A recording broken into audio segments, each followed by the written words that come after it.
కన్న ప్రేమ కరువైంది. మానవత్వం మంటగలిసింది. కంటికి రెప్పలా కాపాడాల్సిన తండ్రి కాలయముడయ్యాడు.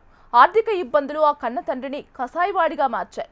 వైద్యం చేయించలేక, ఆ ఖర్చులు భరించలేక తన రక్తాన్ని పంచుకుపుట్టిన కూతుర్ని కాలువలోకి తోసి కిరాతకంగా చంపేశాడు ఒక తండ్రి. నిజామాబాద్ జిల్లాలో జరిగిన ఈ దారుణ ఘటన ఇప్పుడు తెలుగు రాష్ట్రాల్లో సంచలనంగా మారింది. ఇక పూర్తి వివరాల్లోకి వెళ్తే, మహారాష్ట్రకు చెందిన ప్రాచి అనే చిన్నారి గత కొంతకాలంగా అనారోగ్యంతో బాధపడుతోంది.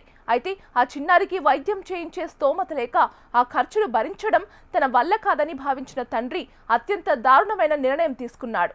తన కూతుర్ని నిజామాబాద్ జిల్లా ఏడపల్లి మండలానికి తీసుకువచ్చి ఏఆర్పీ క్యాంప్ కాల్వలో తోసేసి ప్రాణాలు తీశాడు. అనంతరం ఏమీ తెలియనట్లుగా మహారాష్ట్రకు వెళ్లి తన కూతురు కనిపించడం లేదంటూ పోలీసులకు ఫిర్యాదు చేశాడు. కానీ ఏడపల్లి కాలువలో చిన్నారి మృతదేహం లభ్యం కావడంతో కథ అడ్డం తిరిగింది. మృతదేహంపై ఉన్న గాయాలను చూసి అనుమానించిన పోలీసులు తండ్రిని తమదైన శైలిలో విచారించడంతో ఆ ఘోరం వెలుగులోకి వచ్చింది. ప్రస్తుతం నిందితుడిని పోలీసులు అదుపులోకి తీసుకున్నారు. పేదరికం ప్రాణాలు తీస్తుందా, లేక కనికరం లేని తండ్రి తన బాధ్యత నుండి తప్పించుకోవడానికి చేసిన హత్య అనేది ఇప్పుడు చర్చనీయాంశంగా మారింది.